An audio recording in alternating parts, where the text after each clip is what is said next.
Je laisse mes prospects dire non, c'est pour ça qu'ils me disent oui. Salut à tous et je vous souhaite la bienvenue dans cette nouvelle vidéo dans laquelle je vais vous montrer une approche qui va vous sembler totalement contre-intuitive, d'accord?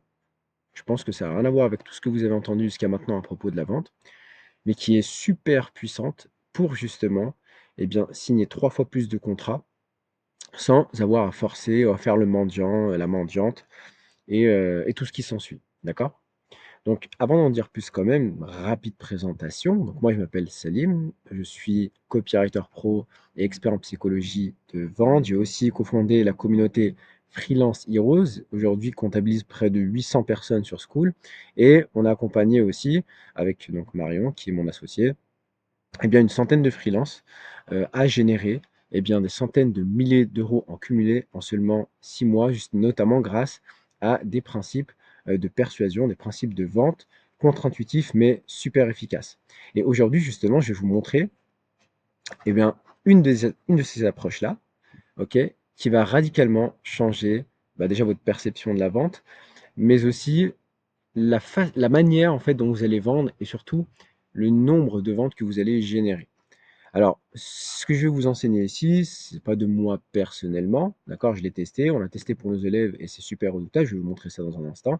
Il est tiré d'un livre qui s'appelle Start with No, d'accord? De Jim Camp, qui est un célèbre négociateur américain, d'accord? Un des plus craints, et qui utilise justement ces principes-là pour négocier notamment avec des grands terroristes, des grands criminels, etc., etc. Et donc justement, on a utilisé pour nous-mêmes, déjà pour nos propres business, cette approche-là, mais aussi pour nos élèves et ils ont eu des résultats incroyables, comme Elise, par exemple, qui a signé pour 20 000 €, Justine, qui à peine nous a rejoint, donc en moins de 3 mois, elle en a déjà pour 5 000 € et bien de missions par mois. On a aussi Cécilia qui a battu un record, elle, puisqu'elle a en cumulé, elle a dépassé les 71 000 € de devis signés. On a Mathilde aussi qui est directrice artistique, qui peinait à dépasser les 1 000 € par mois et finalement qui a signé et en nous rejoignant, une mission à 4 500 € par mois sur du long terme. Et enfin, il y a un autre exemple, hein, il y en a d'autres, je pourrais vous en citer d'autres, mais c'est pas le but de la vidéo. Gaëlle qui, elle, en nous rejoignant, a réussi à décrocher son troisième gros contrat alors que la prospection, c'était vraiment, voilà, c'était vraiment le truc qu'elle détestait le plus. Donc si ces personnes-là, elles ont réussi à signer avec cette approche-là, il y a aucune raison que vous, qui, me regardiez, eh bien, vous ne signez pas plus de missions. Alors du coup, déjà, on va faire une petite introduction sur le mythe du freelance qui force le oui. On nous a toujours appris que, en fait, l'objectif, par exemple dans un appel de vente, c'est à tout prix de faire dire oui à la personne, quoi qu'il arrive, quoi qu'il en coûte. C'est-à-dire que, en y pensant, en fait, c'est comme si on devait prendre en otage la personne et la forcer à dire oui. Donc c'est comme si on disait, en fait, tu préfères quoi? Est-ce que tu préfères finir SDF ou bien nous rejoindre? C'est con, tu vois? Mais pourtant, c'est le principe, en gros, de l'idée qu'il y a derrière cette approche-là. Donc c'est totalement débile. Donc beaucoup pensent qu'un bon appel, c'est faire dire oui à tout prix. C'est pas du tout ça, parce que plus tu vas pousser une personne vers le oui, plus en fait le prospect il va se crisper. C'est aussi ce qu'on appelle la réactance. C'est-à-dire que lorsque tu vas forcer une personne à faire une action, même si c'est bien pour elle, eh bien par principe en fait de liberté, pour montrer qu'en fait ils ont une liberté, qu'ils sont libres de leur choix, eh bien ils vont dire non. Ils vont aller à l'encontre de ce que tu leur demandes de faire, quand bien même c'est pour leur bien. Donc maintenant, ce que je fais, c'est moi personnellement, je le fais pour mes business. Je le fais aussi, ce qu'on enseigne, comme j'ai dit avant, à nos élèves. Et en fait, ce qu'on fait maintenant pour nos prospects, c'est de l'inviter ouvertement à dire non.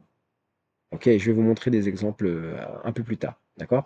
Et quand on fait ça, bizarrement, ce qui se passe, c'est qu'il finit par dire oui. Donc, l'amener au non pour ensuite, en fait, le faire dire oui.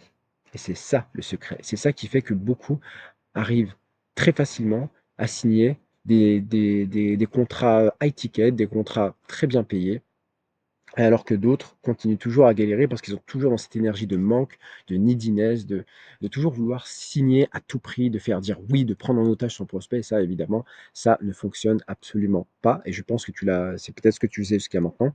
Et c'est la raison en fait pour laquelle tu n'arrives pas à signer facilement. Alors pourquoi est-ce que inviter le non fonctionne étrangement bien? Parce qu'en fait, dire non, ça donne aux prospects un sentiment de contrôle. Les gens, ils détestent ce sentiment-là d'être contrôlé, ce sentiment-là, de se faire acheter. Ça, ils détestent ça. Eux, ils veulent toujours prendre des décisions parce qu'ils sont libres, parce que c'est un choix qu'ils ont fait eux-mêmes, pas parce qu'on leur a forcé, on a utilisé des techniques de manipulation pour leur faire dire oui. En fait, le fait de dire ça aussi, le fait de l'amener à dire non, eh bien, ça va baisser la pression commerciale. Donc il va plus s'ouvrir, il va pas te voir juste comme un commercial qui essaie à tout prix de vendre un produit sans, en fait, se préoccuper de ce que pense justement, eh bien, ce prospect-là. Mais au contraire, tu vas l'inviter, voilà, à dire non, tout simplement, à refuser ton offre, à ne pas être d'accord avec toi et ça, c'est vraiment super puissant. Donc le cerveau, il déteste se sentir piégé, donc laisser le choix, c'est activer forcément la sécurité. Il faut qu'il dise oui parce que ça lui plaît, parce qu'il a envie et pas dire oui parce qu'on l'a emmené à dire oui de manière un peu, j'ai envie de dire, involontaire. Quand il sent qu'il peut dire non, il écoute mieux ce que tu proposes et c'est là en fait tout le secret de cette technique-là. Donc comment on applique ça concrètement? Ben, par exemple en appel de vente. Donc dès le départ, ce que tu dois dire, c'est quelque chose du style. L'objectif en fait de cet appel, c'est pas que tu dises oui, d'accord, que tu sois d'accord avec moi dans tout ce que je t'apprête à dire.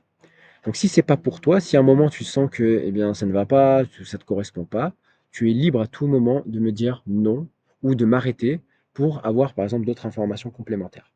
OK? Donc l'objectif, c'est vraiment de lui donner ce choix-là, de dire: «Attends, attends, attends, attends, tu dit ça, mais je suis pas sûr que ça pourrait me correspondre. Ouais, mais le problème de ton produit, c'est qu'il y a ça, ça, ça, je suis pas vraiment sûr que ça soit fait pour moi». Alors que lorsqu'on on empêche justement cette personne, enfin le prospect de dire non, eh bien, il va dire: oui, oui, mais juste pour te faire plaisir» et ça, c'est pas bon. Par exemple, un autre truc qu'on peut dire, c'est qu'est-ce qui ferait que, bah, ce ne serait pas, en fait, le bon moment pour toi? Tu peux me le dire. S'il y a un truc qui va pas, tu me le dis. Si tu penses qu'on va dans la mauvaise direction, tu peux le dire franchement. Si ça ne te va pas, tu peux dire franchement. Si ça ne t'intéresse pas, tu m'arrêtes, tu me dis: «Ça m'intéresse pas». Tu me le dis, ça sert à rien de continuer si finalement, bah, tu plus dans la conversation. En fait, il faut être transparent, il faut être direct et ne pas chercher, encore une fois, des techniques de manipulation pour forcer à dire oui. Nous, on veut qu'une personne, elle dise oui parce qu'elle se sent bien quand elle le dit et pas oui par contrainte. Donc ce que tu dois dire, c'est: «Je ne ferai jamais une vente. Si tu sens que ça colle pas, on arrête là». Tout simplement et ça, c'est vraiment incroyable comme approche. Là, peut-être que si vous en êtes encore à cette étape de la vidéo, vous allez vous dire: «Mais c'est bizarre ton truc, je pense pas que ça va marcher», mais je vous garantis que ça change absolument tout. Alors c'est quoi en fait l'effet psychologique? Parce que c'est bien beau de dire ça, mais en fait il faut comprendre qu'est-ce qu'il y a derrière cette approche pour que ça fonctionne aussi bien. Donc comme j'ai dit juste avant, une personne qui est détendue parce qu'elle parle librement, eh bien, est beaucoup plus susceptible finalement, eh bien, de dire oui et donc d'accepter ton offre en pleine conscience de son choix et forcément, ça change tout en termes de qualité aussi de clients, par exemple, qui rentrent, eh bien, qui rentrent, par exemple, je sais pas, dans ton tunnel de vente ou bien si tu es freelance, tu as un client de meilleure qualité derrière que tu peux aider, qui sera à l'écoute, qui sera motivé, et cetera, et cetera. Il sent aussi que tu ne dépends pas de lui, donc ça fait une autorité naturelle et ça, c'est extrêmement puissant, c'est comme en séduction, d'accord? C'est le fameux: «Suis-moi, je te suis, suis-moi, je te fuis, fuis-moi, je te suis». Lorsque on sent que la personne, elle est vraiment, le vendeur est vraiment, needy, il veut absolument vendre parce que sinon c'est terrible pour lui. En fait, tu as peur de lui dire non, tu oses pas lui dire non parce que tu as peur qu'en lui disant non, tu vas quelque part détruire sa vie, quoi. Tu vas ruiner sa vie et tu pas envie justement de participer à ça. Tu veux te détacher en fait des conséquences pour la personne. Alors qu'à l'inverse justement, quand la personne en face, elle montre vraiment qu'elle s'en fiche quelque part de toi, que tu prennes ou que tu prennes pas, ça changera rien à sa vie. Limite, c'est toi qui y perds, et bien ça change absolument tout. Parce que tu dis non de manière calme, de manière sereine, tu t'attends à rien derrière, tu t'attends pas à des conséquences pour la personne aussi en face, ni pour toi, et c'est parfait. D'accord? Et encore une fois, c'est comme ça que tu vas vouloir accepter finalement, peut-être l'offre de la personne. Donc tu deviens le conseiller de confiance, pas le vendeur stressé. L'objectif, c'est que si la personne te considère déjà comme un vendeur, c'est red flag. En face d'elle, il ne faut pas que le prospect, il ait un vendeur. Il faut qu'il ait un expert qui est là pour l'écouter, pour lui apporter une solution à un problème douloureux. Qui est là pour l'écouter, pour le conseiller, justement, qui est là pour casser ses objections si elle en a, pour l'aider dans son choix. Donc le choix, ça peut être de prendre ta solution, d'acheter ta solution ou pas. Ça peut être un choix. Donc c'est-à-dire que tu peux aussi être libre, toi, en tant que freelance, de dire: «Écoutez, moi, de ce que vous me dites, finalement, je ne pense pas que ma solution soit adaptée à votre profil, malheureusement». Si tu dis ça, c'est incroyablement balèze. Parce que là, tu te dis, mais limite, en fait, tu vas créer une sorte de rareté, de privilège, de dire, putain, waouh, c'est la première fois qu'il y a un vendeur, du coup, qui me dit que bah, mon produit n'est pas fait pour lui finalement, voilà. Et en fait, ce qui va se passer, c'est qu'il va y avoir un inversement de situation où c'est le prospect qui va tout faire pour te montrer qu'il mérite ton produit. Et du coup, toi, tu n'auras même plus à closer parce que c'est lui qui va s'auto-closer, hein. Là, encore une fois, c'est vraiment ultra puissant. Et du coup, tu enclenches une relation saine dès le départ. Il faut vraiment que la personne soit à l'aise quand elle te parle. Encore une fois, si elle a un sentiment d'être avec un vendeur, c'est déjà red flag. Ils aiment pas ça. Les gens, personne n'aime être face à un vendeur qui essaie juste de vendre et de ne pas se mettre à la place de la personne. Donc, qu'est-ce que ça va changer pour tes taux de closing? Bah, toi, déjà, tu auras moins de stress. Parce que c'est vrai que ça peut être stressant quand même d'être face à un prospect et là, tu essaies de vendre quelque chose.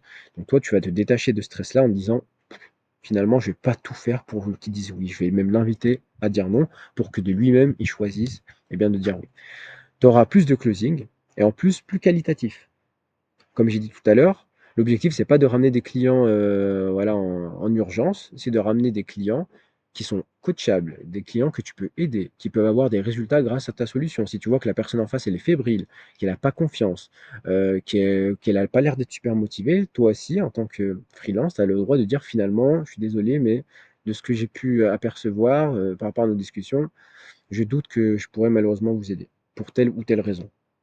Donc aussi, vous, en tant que freelance, en tant que patron, en tant que boss, vous n'êtes pas des salariés, vous avez aussi le droit, eh bien, de refuser la personne, de dire que moi, par contre, je suis inquiet par rapport à ce que vous me dites, j'ai peur que ça va pas matcher.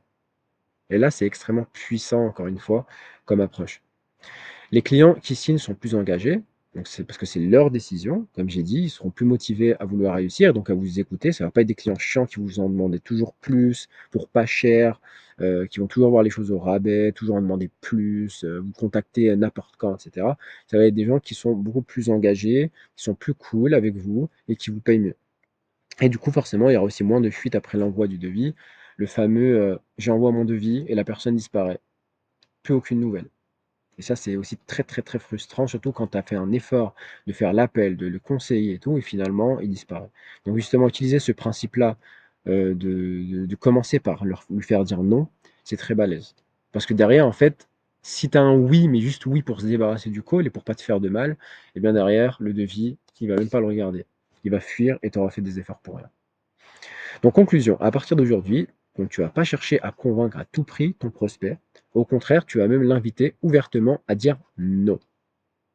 Donc si tu sens, tu peux, donc si tu sens par exemple même toi que la personne elle est pas ouf, elle t'écoute pas trop, qu'elle a pas l'air d'être super motivée, finalement elle est fébrile, elle est hésitante dans ses objectifs, même toi tu peux dire je pense que je pourrais malheureusement pas vous aider. Et à l'inverse aussi tu peux inviter la personne à dire à tout moment si tu sens que ça va pas, tu me le dis et on arrête. Mais vraiment, c'est extrêmement puissant, comme j'ai montré juste avant. Nos élèves, ils génèrent des super résultats en 90 jours, avec des contrats signés en plus entre 3 000 à 10 000 euros, parfois même plus, avec des extrêmes à 20 000 et plus, grâce à cette approche-là de je ne suis plus needy, je suis un freelance, je suis un entrepreneur, je ne suis pas un salarié en manque d'argent qui cherche à tout prix à convaincre un client. C'est au client limite de te convaincre qu'il mérite de travailler avec toi et pas l'inverse. Évidemment, si vous voulez en savoir plus, on va rentrer plus en détail dans la psychologie de vente, dans comment eh bien, générer plus de missions de manière stable, prévisible, très bien payée en tant que freelance, sans avoir à prospecter en masse, sans avoir à faire du contenu tous les jours, sans avoir bah, du coup à toujours prospecter, sans avoir voilà, à réduire les tarifs, voilà, toujours faire de la lèche. Eh bien, vous pouvez rejoindre dès maintenant notre communauté School qui est gratuite, qui s'appelle Freelance Heroes, qui comptabilise aujourd'hui près de 800 freelances au moment où j'ai créé cette vidéo, enfin où je tourne cette vidéo-là. Et du coup, le lien est en description. Et du coup, on rentre beaucoup plus en détail dans la psychologie de vente, dans l'écosystème de vente à avoir pour signer de manière stable et prévisible sur le long terme, peu importe votre expertise. Donc voilà pour cette vidéo. J'espère que ben, ça vous a apporté des informations utiles pour vous aider à mieux convaincre, à mieux vendre votre offre sans faire de forcing.